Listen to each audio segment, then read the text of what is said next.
अस्सलाम वालेकुम फ्रेंड्स, मेरा नाम है तैयब हुसैन और आप देख रहे हैं तैयब हुसैन यूट्यूब चैनल। दोस्तों, आज की वीडियो में मैं आपको डोलन्स कंपनी का स्पिनर जो ड्रायर होता है उसका रिमेनिंग डाटा बताऊंगा। तो फ्रेंड्स, ये मोटर जो है इसका स्टेटर साइज़ है 2 सेंटीमीटर। और फ्रेंड्स, इसमें जो हमने ये डाटा डाला है, इसमें वायर नंबर जो हमने इस्तेमाल किया है वो 30 नंबर कॉपर वायर इस्तेमाल किया है और ये 24 रॉड मोटर है। और इसमें जो हमने सेट बनाया है, 2 कोयल का सेट बनाया है और 30 नंबर कॉपर वायर से हमने 1 से 4 और 1 से 6 पिच है।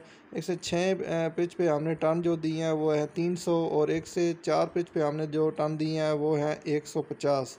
और फ्रेंड्स, ये 8 की 8 सेट हमने इसी तरह से बना लिए हैं। 4 नीचे आ जाएंगे और 4 ऊपर, मतलब रनिंग और स्टार्टिंग ये दोनों का काम करेंगे। और ये मोटर हमने इस हिसाब से बनाई है जिस तरह की आम वॉशिंग मशीन की मोटर बनाई जाती है। तो वैसे अगर आप इस तरह भी 32-30 में बनाना चाहें तो उस तरह भी बन सकता है। उसमें ये होगा कि आपने जो स्टार्टिंग डालनी होगी उसमें आपने टर्नें थोड़ी बढ़ा लेनी है।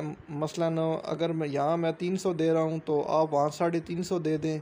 350 टन आपने 32 नंबर 1 से 6 पे दे देनी है और 200 या 190 टन आपने 1 से 4 पे दे देनी है। और जो फिर आपने रनिंग 30 नंबर वायर पे ही रखनी है। फिर ऐसा होगा कि आपने रन जहाँ पे 30 नंबर वायर दी होगी वहीं ही आपने रनिंग यूज़ करनी है, क्योंकि अगर आप स्टार्टिंग में चलाएंगे तो वो वायर हीट होगी और वो जल जाएगी। 30 नंबर वायर थोड़ा मोटा नंबर होता है, तो इसलिए 30 नंबर वायर पे ही आपने इस्तेमाल करना है, उस पे लोड हो, ताकि मोटर छिकाई भी ठीक करे।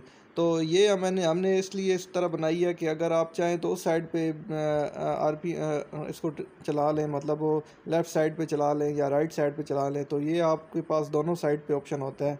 तो आपने इस पे कैपेसिटर 4.5 यूज़ कर लेना है या 5 यूएफ का यूज़ कर लेना है। तो ये डाटा है इसमें, और 8 के 8 सेट आपने डालने हैं। और कनेक्शन इसके 1 से 3 है, मतलब एक छोटा वायर सिरा आ जाएगा और फिर बड़े से बड़ा, फिर छोटे से छोटा, फिर बड़े से बड़ा, और जो सिरा बचेगा वो वायर आ जाएगा।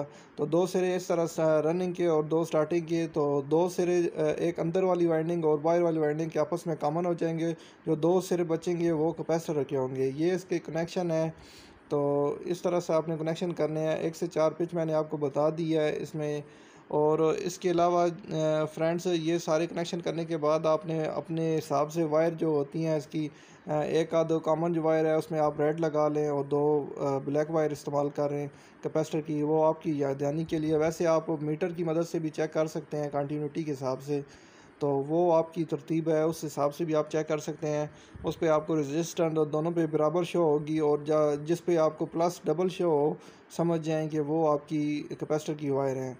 तो ये इस तरह कंटिन्यूटी इसकी चेक की जाती है। तो फ्रेंड्स, अभी हम इसकी कनेक्शन करने के बाद हम इसकी सिलाई को मुकम्मल कर लेंगे और उसके बाद इसके अंदर हम इसके मोटर के ऊपर वार्निश डाल के इसको चलाएँगे। और ये मोटर जो मैंने आपको इसका फार्मूला बताया, इस पे इसका जो पॉइंट हो 45-50 तक इसका लोड होना चाहिए।